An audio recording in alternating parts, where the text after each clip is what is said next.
আমার মাইকালা দাদু ভাইও ভালো। দাদু ভাই, তুমি কি বিয়ে করছো? করনি? চরণের ভক্তি, এই ভুল যান জীবনেও করো না।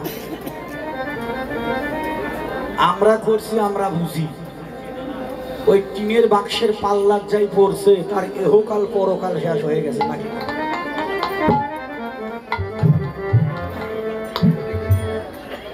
এদের নাম খুঁজে আমি টিনের বাক্স, ওটা বাড়ি না দিতেও বাসে। আপনার হাড় খাবি, হাড্ডি খাবি, চামড়া দিয়ে ডুগডুগি বাজাবে। বিয়ের দিনে গলায় দড়ি লাগাছে, মরা পর্যন্ত এরা আপনার সাথে থাকবে, মরার আগেও ছাড়বে না।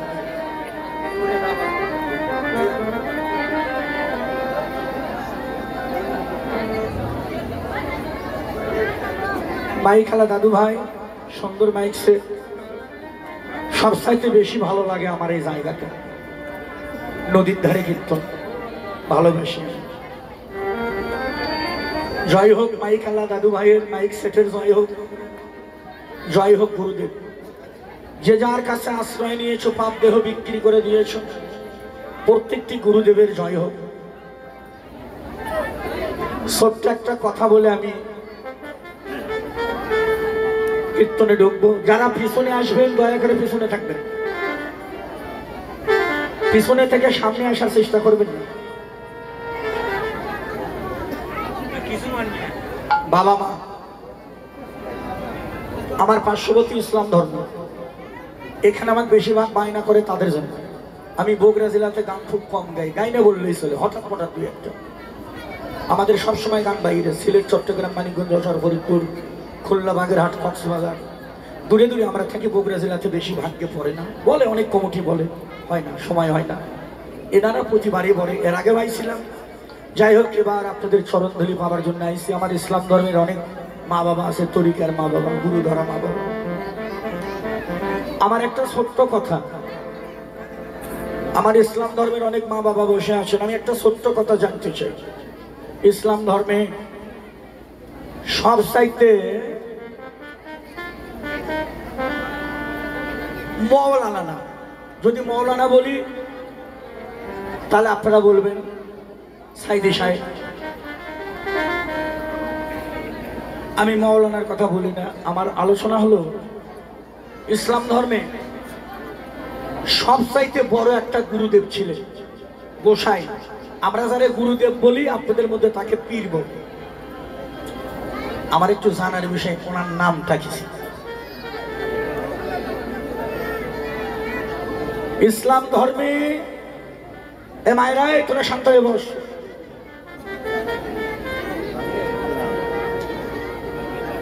ইসলাম ধর্মে সবচাইতে একটা গুরু, পীর, মুর্শিদ, যাকে আমরা দয়াল বলি, বান্ধব বলি, তার নাম ছিল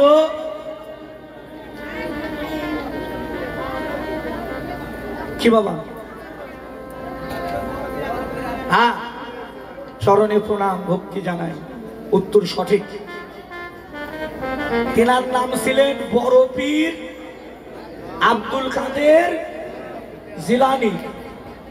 90 পারা কোরআন, মতান্তরে 30 পারা কোরআনের মধ্যে মায়ের গর্ভ থেকে 18 পারা কোরআন মুখস্থ করে মায়ের গর্ভে থেকে বাইর হয়েছিলেন, যিনার নাম ছিলেন বড় পীর আব্দুল কাদের জিলানী। চরণে হাজারো ভক্তি নাম জানায়। হরি হরি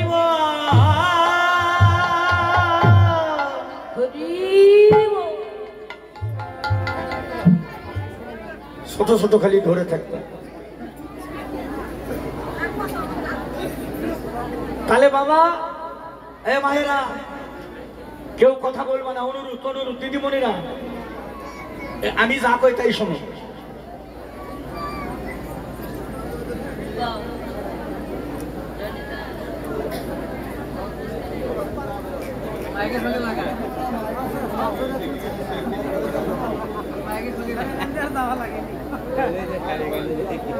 আগে করলে আমার বউ টাড়িয়ে আনতে কইতাম, তুমি খালি ধরে থাকো। ভুল করে বউ তুই আসা ভুল করিনি, হরি বল। যাক, আমি ইসলাম ধর্মে বড় পীর ওনার নামটা আমি বলে দিলাম।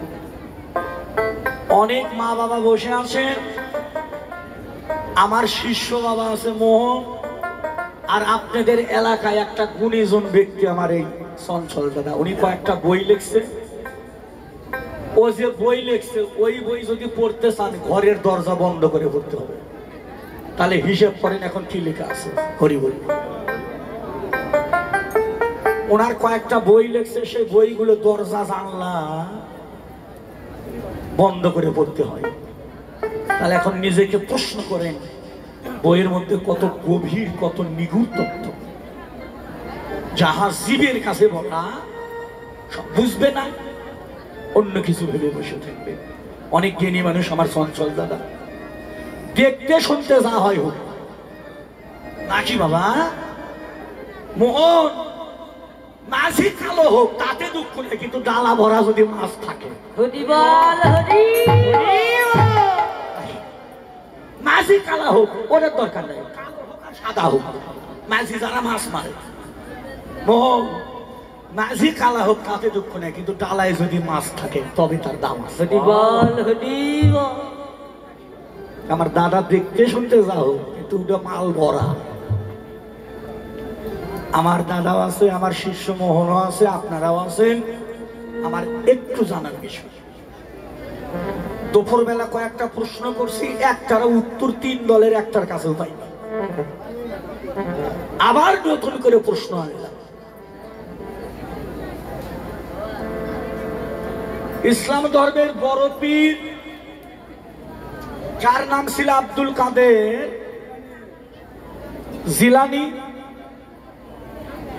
আমাদের সনাতন ধর্মে সত্য, ত্রেতা, দাপর, কলি 4টি যুগ। এই সত্য, ত্রেতা, দাপর, কলি 4 যুগের মধ্যে আমাদের সনাতন ধর্মে সবচাইতে বড় গুরু তার নামটা কি? এটা আমার আলোচনা। এটা যদি কইতে পারেন তাহলে কীর্তন শুরু করব, আর যতক্ষণ না কবেন, যদি রাত প্রভাত হয় হবে, আমি এই জায়গায় দাঁড়িয়ে। আমার শিষ্য আছে, আমার চঞ্চল দাদাও আছে, আমি ওনাদের গুরুদেবের নাম কইছি, বড় পীর আব্দুল কাদের জিলানী। সত্য, ত্রেতা, দাপর, কলি 4 যুগের মধ্যে আমাদের সনাতন ধর্মে সবচাইতে বড় গোসাই ছিল, সবচাইতে বড় গুরু, তার নামটা কি?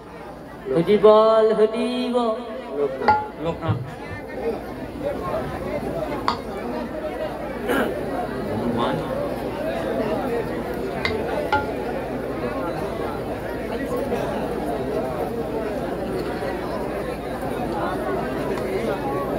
আসতে মায়েরা বাবার, আমি দুপুর বেলা কয়েকটা প্রশ্ন রেখে গেছিলাম।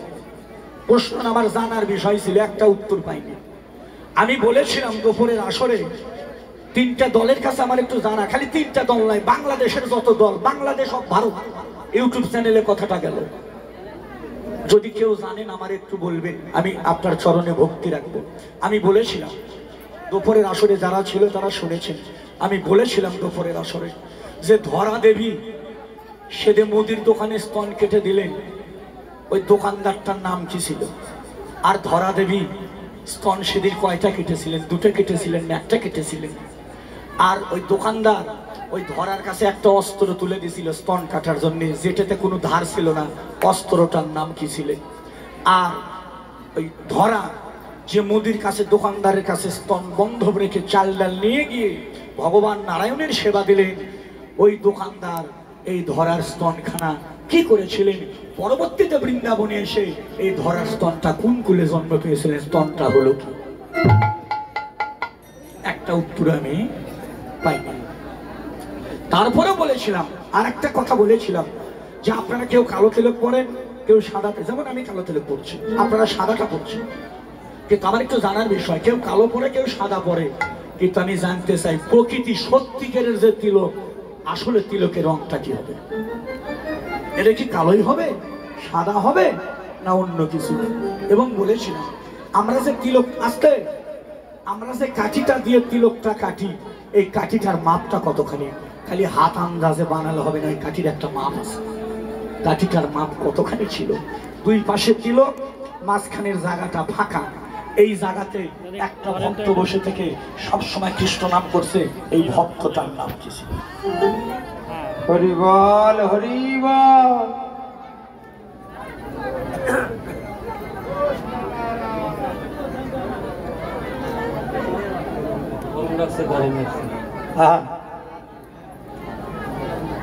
বাবা মা গৌর হরি বল। ও মা বসো, মা নাও, সোনার মা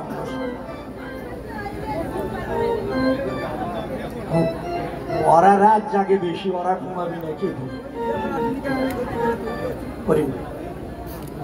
বাবা মা আমি আমার বলা বক্তব্য শেষ, আমি একটু পালায় ঢুকবো। মা বসো বসো, থাক বসে, বোঝা গেছে। তোমার করে এই কারণে এই নারী জাতির তোমাদের এই স্বভাবের জন্য ভগবান তোমাকে স্বর্গ থেকে বাইর করে দিয়েছিল এই একটা কারণ। এর কোনো স্বর্গে ঢুক পারি যায়নি, কারণ ভগবানও এটা আগে থেকে জানতো এরা স্বর্গের জায়গাও গন্ডগোল বাঁচাবে। সত্যি কথা মনে, আমি দলিলে যা পাইছি তাই কইলাম, আমার কথা অন্য কিছু মনে করেন না। আমি শাস্ত্রে পাইছি নারী জাতিকে স্বর্গের দরজা ঢুকতে দেয়নি, কারণ ভগবানও জানতো যারা স্বর্গের মধ্যে যায় গন্ডগোল বাঁচাবে এই জন্য। আচ্ছা বাবা, এই জায়গাটা কি? এটা বৃন্দাবন না? তো এর তো দেখলে এরা এই জায়গাতে যদি ঠিক না থাকে, এখনই তো তার প্রমাণ। মা আমার অনুরোধ, একটা কথা মনে রাখবেন, গাছের শত্রু লতা আর গানের শত্রু হলো কথা। নিজে অপরাধী হবেন না, কাউকে অপরাধী বানাবেন না। আসরে আসলেও ভক্ত হওয়া যায় না, দূর থেকে ভক্ত হয়। একজন নতুন বিয়ে হয়েছে, এরকম গ্রামে কীর্তন, মাইকে কীর্তন, কীর্তনটা শোনা যাচ্ছে। বৌমা বলছে মাগো কীর্তন কোথায় হয়? কয় নার্সি কি পাড়া, মালো পাড়া। বৌমা কয় মা আমি আমি আমি একটু কীর্তন শুনতে যাব। তুমি নতুন বউ, কাল আসলে আজকে যাবা কীর্তনে, গ্রামের লোকজন কি কইবে? তুমি নতুন বউ, তুমি থাকো, ছেলে দোকান থেকে আসবে, তারে খেতে দিতে হবে। আমি একটু কীর্তনে যাই। সন্ধে লেগে গেল, বৌমারে ঘরে রেখে শাশুড়ি এসে কীর্তনে বসলো সামনে। এই মা, এটা তোমাকে এই জন্যই কথাটা তাপ দিলাম। এখন এই কথার উপরে উত্তর ভালো করে শুনবো, আমি কিন্তু ধরবো, আমি কিন্তু ছাড়বো না, ধরবো। আচ্ছা মা, শাশুড়ি গিয়ে কীর্তনের সামনে বসে আছে, রূপপালা কীর্তনে শুরু হয়ে গেল। শাশুড়ি বসে কীর্তনে শুনছে, এদিকে বৌমা ঘরের জানালা খোলা, বেল বাতাস, কীর্তনের ধ্বনি ভেসে আসে। বৌমা বিছানায় পড়ে পড়ে কাঁদে, স্বামী এখনো দোকান থেকে আসেনি। বৌমা চোখের জলে ভাসে আর বলে, হে ঠাকুর, এমন বাদীর ঘরে তুমি পাঠিয়ে দিলে যে ঘরে থেকে আমার কৃষ্ণ ভজন হলো না। আমার শাশুড়ি কীর্তনে গেল, আমায় কীর্তনে নিয়ে গেল না। বৌমার চোখের জলে বালিশ ভিজে যাচ্ছে, ঠাকুরকে ডাকছে। বৌমা ঘরে শুয়ে শুয়ে কাঁদে। এই পিছনের মায়েরা কথাগুলো ভালো করে লক্ষ্য রাখো, আমি গুলো ধরবো। বৌমা মাইকে কীর্তন শোনে, চোখের জলে ভাসে, ঘরে শুয়ে শুয়ে। শাশুড়ি সামনে বসে আছে, এরকম কীর্তন শুনছে। কীর্তন শুরু হয়ে গেছে, শাশুড়ি কীর্তন শোনে আর মনে মনে কয়, নতুন বউ, তাড়াতাড়ি খাইয়ে দেয় তো চলে আসলাম, রান্নাঘরে তোর তরজা দেয়নি, ঘরের মধ্যে কুকুরি ঢুকলো নাকি? বাবারা বাদ, সনাতন ইসলাম বাবারা বাদ। আসরে যত মা বোন মাসি পিসি বসে আছো, তোমাদের কাছে আমি একটু জানতে চাই, এখানে একটু দয়া করে বলবা, এখানে ভক্তকে শাশুড়ি ভক্ত না বৌমা ভক্ত? উত্তর দিলেও বিপদ, না দিলেও বিপদ। দেখি এখন কোন দিকে যাবা, বুঝে শুনে করে।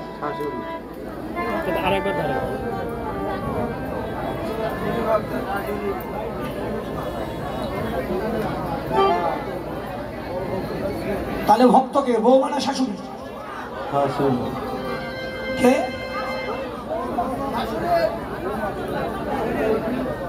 ভক্তকে এখানে বৌমা না শাশুড়ি? বোমা বোমা বোমা বোমা নাকি বাবা? হ্যাঁ আগেকার দিনে ঘরে ঘরে বোমা ছিল, আর ঘরের মধ্যে এখন যে লাইছে সিটি গলিলে বোমা না দাদা, এগুলো আছে বোমা। ভুল কইছে বাবা? সত্যি কোন ভুল কইছি? এগুলো বোমা বোমা নয়। বিবাহের পরে 2-1 বছর ভালো থাকে, তারপরে কয় তুমি তোমার বাবার সঙ্গে কথা বলতে পারবে। মোহনরে বিয়ে করেছি, ভালো আছো বাবা?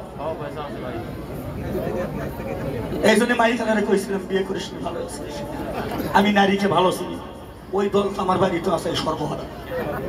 তুমি চিনি না এদেরকে? বাবার সাথে কথা বলতে দেয় না, মায়ের সাথে কথা বলতে দেয় না, ছোট একটা বোন তার সাথে পর্যন্ত কথা বলতে দেয় না, এমন আছে না বাবা? আছে না বাবা? ছোট ভাই সামনে দাঁড়িয়ে থাকে, ভাইয়ের সাথে বন্ধু কথা বলতে দেয় না, আছে না বাবা? তাহলে তোমরাই কো, আমি তোমাদেরকে বোমা ছাড়া কি বলবো? কারণ বোমা যেখানে বাস্ট হয় সবকিছু নষ্ট করে দেয়। তবে সব মেয়ে না, কোনো কোনো মেয়ে আছে তারা এসে এই সোনার সংসারটাতে আগুন জ্বালাইয়ে দেয়, তাই না বাবা? মা এমন কর্ম করো না, কারণ তুমিও তো একদিন শাশুড়ি হবা, তোমার ঘরে একদিন পুত্রবধূ আসবে, তুমি একদিন শাশুড়ি হবা, সেদিন তোমার দশাও তাই হবে। অপরাধ কখনো কোনোদিন ভগবান কেউ ক্ষমা করে না, অপরাধ কোনোদিন ভগবান কেউ ক্ষমা করে না। আচ্ছা ইসলাম ধর্মের বাবারা একটু দয়া করে বলবেন, মানুষ যে পাপ করে, অন্যায় করে, এই বিচারটা কি মরার পরে হয় না বেঁচে থাকতে হয়? একটা কথা, বিচারটা মরার পরে হয় না বেঁচে থাকতে হয়? বেঁচে থাকতে হয়, ঠিক ঠিক। তাহলে বেঁচে থাকতে যদি বিচার হয়, তাহলে দিদি ভাই, ও সোনার দিদিমণিরা, যে যে দিদি ভাইগুলো শ্বশুর শাশুড়ির সঙ্গে দুর্ব্যবহার করছো, কষ্ট দিচ্ছ, শ্বশুর শাশুড়িকে খাইতে পড়তে দিচ্ছ না, দিদি ভাই তুমিও রেডি হও, এরপরে তো আবার তোমার পালা, এরপরে তোমার পালা, তুমিও শাশুড়ি হবা। আর দাদু ভাইয়েরা সনাতন ইসলাম, আমার একটা অনুরোধ, সারফালা কীর্তন করেছি, কোনো কথা মানেন না মানেন তাতে আমার দুঃখ নেই, আপনারা আমার একটা কথা মানবেন। আপনারা সবাই জানেন আমার বাড়িটা বর্তমান সাবগ্রাম, এই তো আপনাদের বাড়ির পাশে, বেশি দূরে না। আপনারা সবাই জানেন আমার কিন্তু নিজের মা বাবা নেই, আর আমি মা বাবারে কোনোদিন দেখিনি, কার গর্ভে জন্ম আমি সেটাও জানি না, মা বাবা বেঁচে আছে কি মারা গেছে তাও জানি না। তবে যেখানে আছি তারা আমার পালিত মা বাবা। তাই আমার অনুরোধ, মা বাবা হারানোর যে কি ব্যথা এটা আমি বুঝি। তাই যাদের মা বাবা বেঁচে আছে, আমার অনুরোধ, লক্ষ্মী পূজা করেন, কালী পূজা করেন, দুর্গা পূজা করেন, একাদশী করেন, মালা জপেন, তিলক কাটেন, 5 ওয়াক্ত নামাজ পড়েন, সবকিছু করেন, কিন্তু আমার একটা অনুরোধ সবার কাছে সনাতন ইসলাম, মা বাবারে কেউ কষ্ট দিও না, আমার মস্ত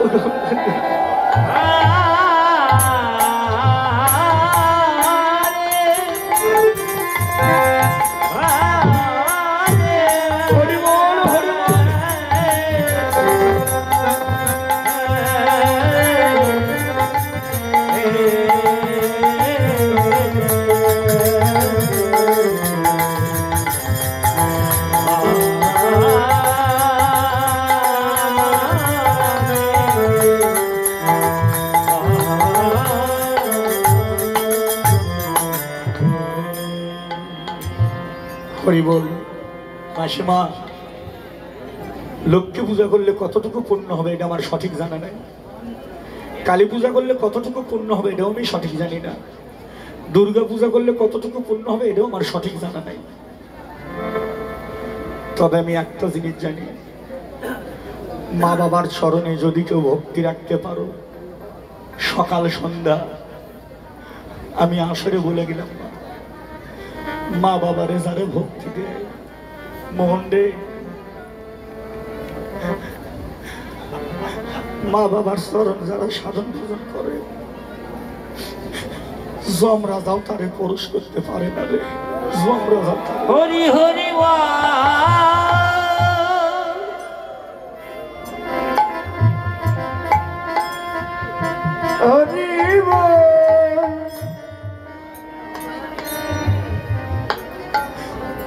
আস্তে আস্তে আস্তে মা বাবা মায়েরা 30 তারিখে গান করছি মাওয়া ঘাট পদ্মা সেতু, মোহনও সাথে ছিল। পদ্মা যেখানে পদ্মা সেতু হয়েছে ওপার মাওয়া ঘাট। বাড়িতে আসি, ওখানে উত্তরগুষ্ট গান করে 10:30টায় গাড়ি ছাড়ছি। বাড়িতে আসতে আসতে 3টা বাজে।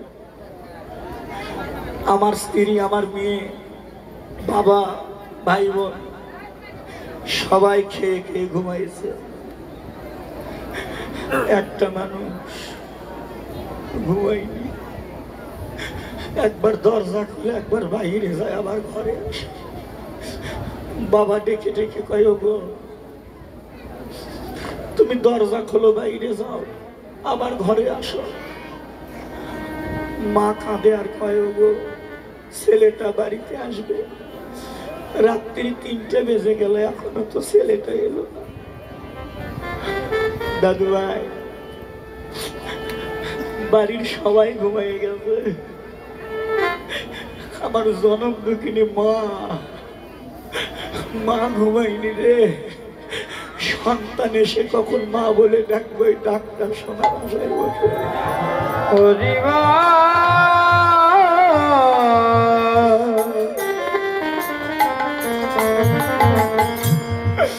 সবাই ভুলে রাখো, সবাই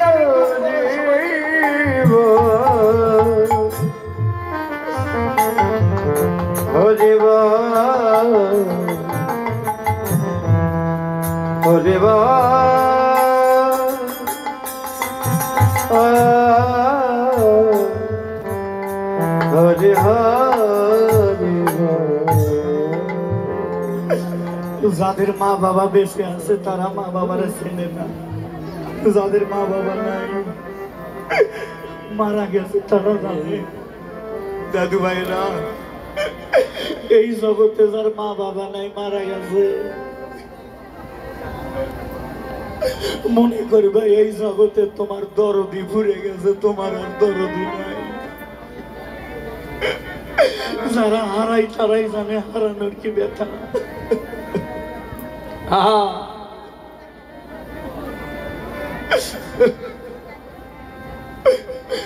ওরে আমি আর কি ফিরে পাবো?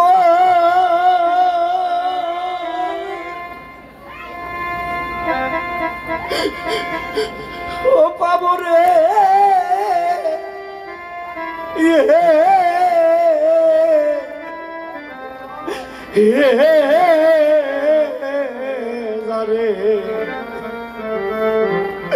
সাউন্ডটা এরকম হলো কেন?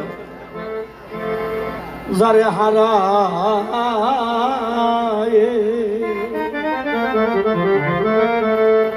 ও যারে যারে হারাইয়েছি এই জীবনে, ও যারে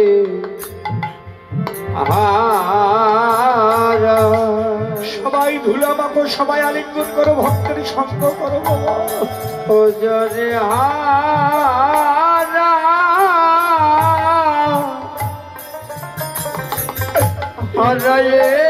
হারাইয়েছি রে, ভক্ত চোখের জলে ভাসে রে নয়ন জলে জীবনে।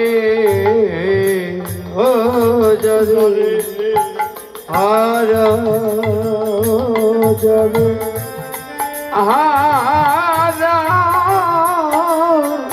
হারাইয়েছি রে জীবনে।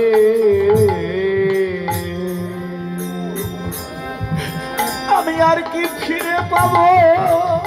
সবাই ধুলো সবাই আলিঙ্গন করো বাবা, চোখের জলে ভাসে রে।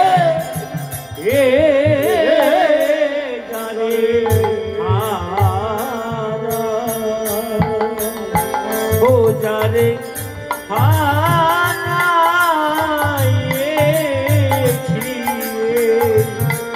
জীবনে, ও যারে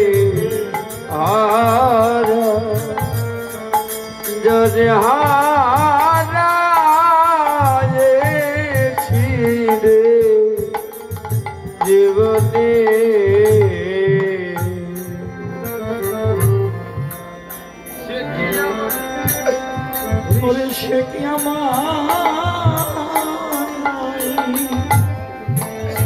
আমায় চিনতে পারবে রে ও দয়াল রে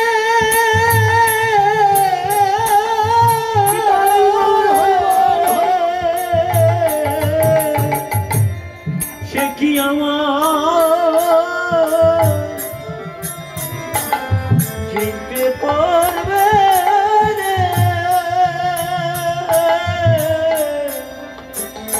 ও দয়াল রে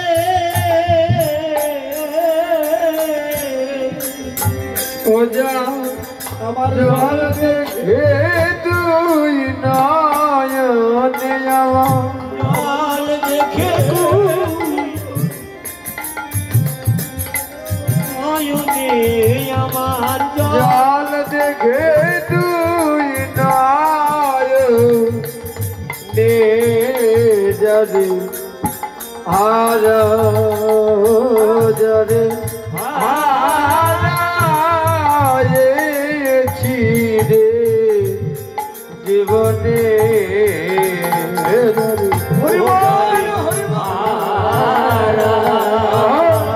জানে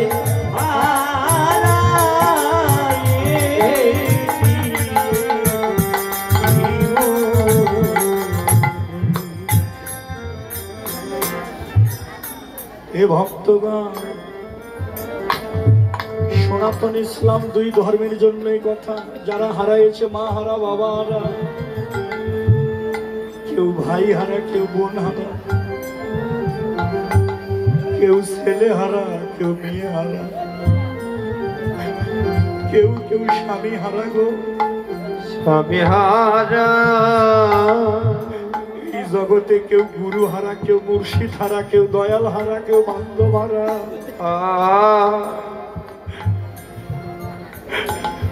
আমি জীবনে যাবে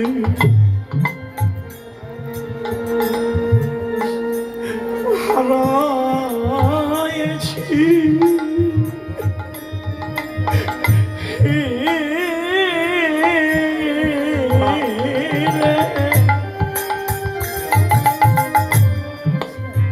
আমি ফিরে পাবো ফিরে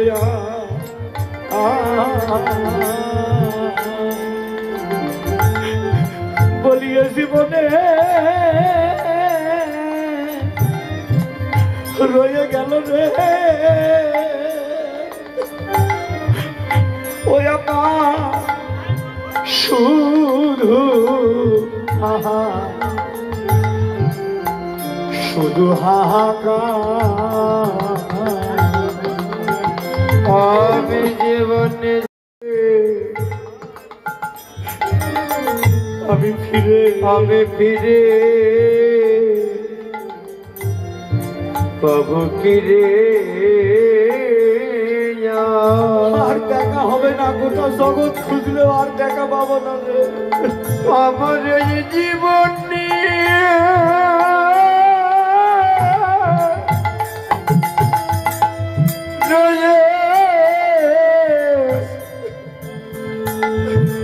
রয়ে গেল রে আমার শুধু শুধু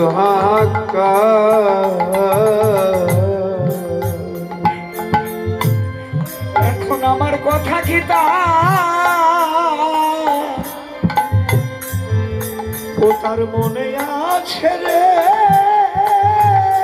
দয়াল রে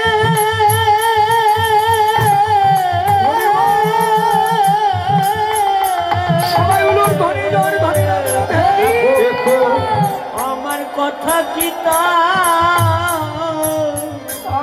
মনে আছে রে ও দয়াল মাধব রে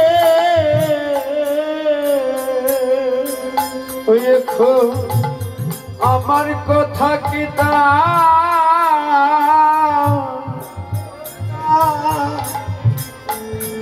মনে আছে রে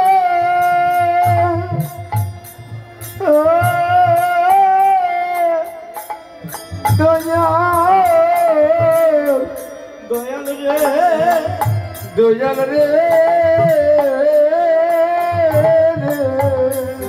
ও সে আমায় ভুলবে কেমনে? ও সে আমায় ভুলবে কেমনে?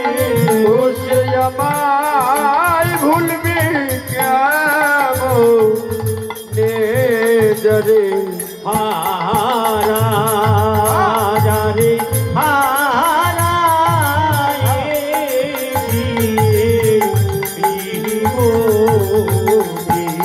ও যারে হারা যারে হারাইছি রে জীবনে এ ভক্তগণ, নদীর ধারে দাঁড়িয়ে কীর্তন করছি, নদীর দিকে চেয়ে দেখুন সবাই। মহাজন বললেন নদীর কুল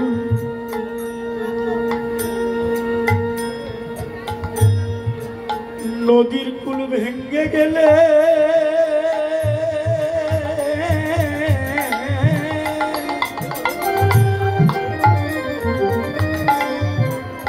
ওই নদীতে আবার পরে রে আবার পরে বালির সর।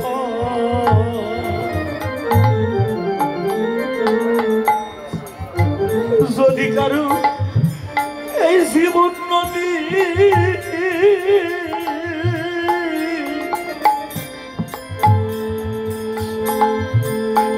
একবার কুল ভেঙ্গে যায় রে, হরি বল।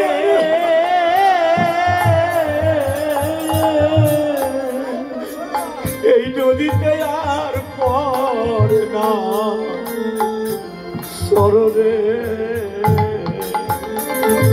নদীর কুল ভাই ভেঙ্গে গেলে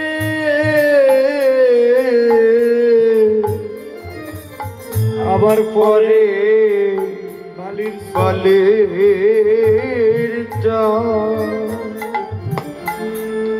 কারু জীবন নদী কুল ভেঙ্গে গেলে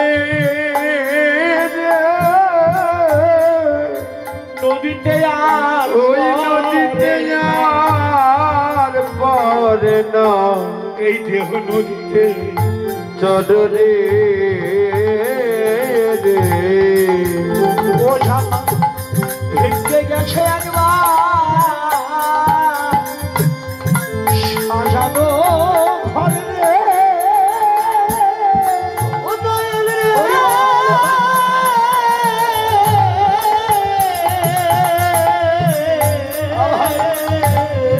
ও যা ভেঙে গেছে ভেঙে গেছে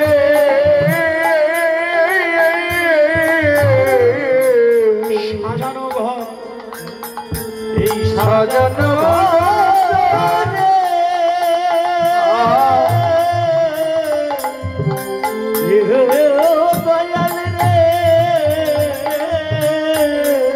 সে কি ঘর বাঁধবে নদীর কিনারে? সে ঘর বাঁধবে নদীর কিনারে সে ঘর বাঁধবে কি নদীর কিনারে?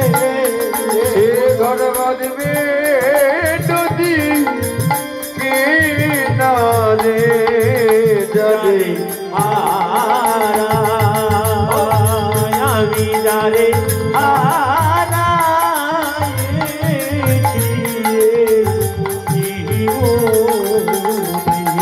ও যারে হারা যারে হারাইছি রে জীবনে হে ভক্তগণ, যার যার হারাইছে তো সেই তো জানে। ভক্তগণ জগৎ যারা কেবল সেই জানে জগতে হারানোর যে কতই ব্যথা, যার যার হারায় সেই সেই তো জানে জগৎ হারানোর যে কতই ব্যথা, আর কতই ব্যথা জগতে যার হারা যার যার হারা সেই জানে তারা পথে পথে কেঁদে বেড়ায়, পথে পথে তারা পথে পথে কেঁদে বেড়ায়। বদনে হা কৃষ্ণ কৃষ্ণ বলে তারা পথে পথে কেঁদে বেড়ায়। বদনে হা কৃষ্ণ কৃষ্ণ বলে ওরে নয়ন জলে ভাষায় কৃষ্ণ প্রাণ কৃষ্ণ বলে, কৃষ্ণ প্রাণ কৃষ্ণ বলে তারা পথে পথে কেঁদে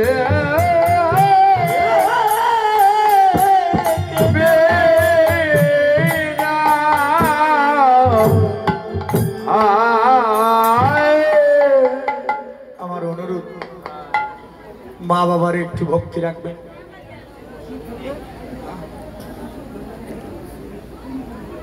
ও হ্যাঁ